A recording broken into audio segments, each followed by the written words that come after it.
In this guide, I will be showing you guys how to fix Snapchat login temporarily disabled due to suspicious activity. Let's get started.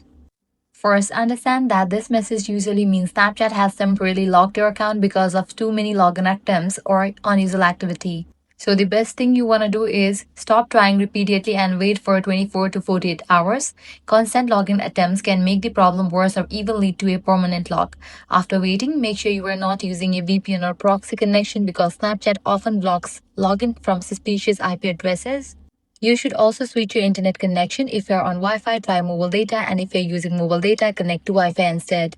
Next, update your app. For that, launch App Store or Play Store, search for the app Snapchat. If you see the option update, click on that and update the app to its latest version, as older versions can sometimes trigger login issues.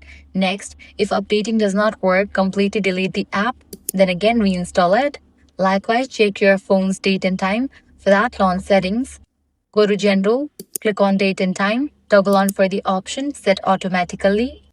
Also, if you're using third-party Snapchat apps like Snapchat Plus, Phantom, or any modified versions, remove them immediately because they can trigger suspicious activity warnings. Finally, try logging into Snapchat from your browser by visiting accounts.snapchat.com. Try these methods one by one and your Snapchat login issue should be fixed. If this guide was helpful, do not forget to like, share, and subscribe. Thanks for watching.